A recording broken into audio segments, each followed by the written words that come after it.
Fake అని ప్రజలు గుర్తించేశారు already. ఇంకా రాబోయే రోజుల్లో వాళ్ళు చేయడానికి ఏమీ లేదు. వాళ్లకు మిగిలింది ఒకే ఒక ఆయుధం, రక్తపాతం కావచ్చు. అందుకే ఈరోజు రెచ్చగొట్టే వ్యాఖ్యలు చేస్తున్నారు. ఏం చేశారు సార్ పోలీసులు? ఇప్పుడు నువ్వు వస్తుంటే ఒక ఇద్దరి కుటుంబాల మధ్య జరిగిన ఒక ఘర్షణలో ఒక వ్యక్తి చనిపోతే దాన్ని కూడా 24 గంటలు 48 గంటల్లోనే పోలీసులు ఛేదించి అరెస్ట్ చేశారు. అయినప్పటికీ నువ్వు నీ కార్యకర్త అనే నెపంతో వాళ్ళని పరామర్శించడానికి వచ్చావు. పరామర్శించడానికి వచ్చే తీరాది, లేకపోతే నువ్వు చేయాలనుకున్న బల ప్రదర్శన, ప్రజల్ని రెచ్చగొట్టి పిలిపించి నువ్వు అక్కడ చేసిన పనేంటి? చుట్టుముట్టి ఆ హెలికాప్టర్ని చుట్టుముట్టి ఏదో డ్యామేజ్ చేశారని చెప్తున్నారు. ఇదంతా అబద్ధం. నీకోసమే, మీకు ఇద్దరు గన్మెన్లు మాత్రమే పర్మిషన్ ఉన్నప్పటికీ ఒక ఎమ్మెల్యేగా, గతంలో ముఖ్యమంత్రి కాబట్టి భద్రత ఇవ్వాలనే లక్ష్యంతోనే 1100 మంది పోలీసులు పెట్టారు నీకు. వాళ్లే లేకుంటే మీరు స్వేచ్ఛగా తిరగలుగుతారా? మీరు అన్న మాటలు కరెక్టేనా? గతంలో రూల్ ఆఫ్ లాని తుంగలో దొక్కారు మీరు. పోలీసుల్ని మీ జోబులో మనుషులుగా తయారు చేసుకున్నారు కొంతమందిని.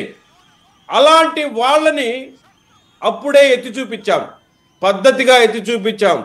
మీరు ఉదాహరణకు ఒక్కటే చూస్తే, ఒక సినీ నటి, మన రాష్ట్రానికే సంబంధం లేని వ్యక్తి ఎక్కడో ఏదో కేసులు పెడితే వాళ్ళు వీళ్ళకి కావాల్సిన వాళ్ళు కాబట్టి ఇక్కడుండే అధికారుల్ని ఏ విధంగా వాడుకొని మీరు ఆ పని చేశారు, ఆమెను చిత్రహింసలు పెట్టారు, మీరు చూశారు. అలాంటి ఆఫీసర్లను మేము క్వశ్చన్ చేస్తుంటాం. అనవసరంగా ప్రజల్ని రెచ్చగొట్టి కార్యకర్తల్ని మా మీదకి, వైసీపీ కార్యకర్తల్ని మా మీదకి పంపించి చోద్యం చూసిన అధికారుల్ని మేము మందలించుంటాం. అంతే తప్ప ఎక్కడే గాని పోలీసు వ్యవస్థని మేము అవమానపరిచే ఉద్దేశమే మాకు లేదు. ఈరోజు మీరు బట్టలు ఉడదీస్తాననింది వాళ్ళ మనోభావాలు దెబ్బతీసాయి. అందుకే ఆ పోలీస్ అధికారి ఆ విధంగా స్పందించాడని నా ఉద్దేశం. ఆయన ఒక అధికారిగా, ఒక ప్రభుత్వ ఉద్యోగిగా మీరు స్పందించకూడదని అనుకుంటారేమో, ఓకే. కానీ ఒక కష్టపడి పైకి వచ్చిన వ్యక్తిగా అతను ఎంత రియాక్ట్ అయ్యాడంటే దాన్ని కూడా మనం ఆలోచించాలి. అందులో మహిళలు ఉన్నారు, పురుషులు ఉన్నారు, కష్టపడి వచ్చిన వాళ్ళు ఉన్నారు. మీరు అన్నట్టు అందరూ కష్టపడే వస్తారు. మనోభావాలు దెబ్బతినే విధంగా మీ ప్రవర్తనలు ఉన్నాయి, వాటిని మీరు మార్చుకోవాల్సిందిగా మేము కోరుకుంటున్నాం. అంతేగాని ఈ కారుమూరి మాటలకి, కారు కూతలకి భయపడే వాళ్ళు ఎవరు లేరు సార్ ఇక్కడ.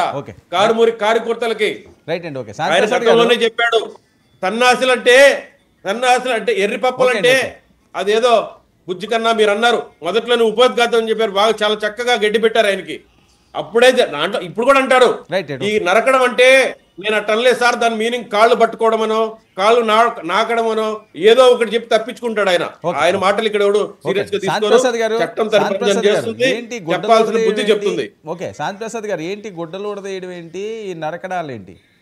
ఇది పెద్ద ఎత్తున వైరల్ అవుతున్నాయి వీడియోలు. గతంలో ఎవరో మాట్లాడలేదా ఇది అని చెప్పి పెద్ద ఎత్తున శేఖర్ రెడ్డి కూడా ఒక లిస్ట్ అంతా చదివారు. ఏ రోజు ఎవరో ఏంటి మాట్లాడారని. లోకేష్ గారు అవనియండి, ఇంకొకరు అవనియండి, ఇంకొకరు అవనియండి. ఎటువైపు వెళ్తున్నాయి రాజకీయాలు?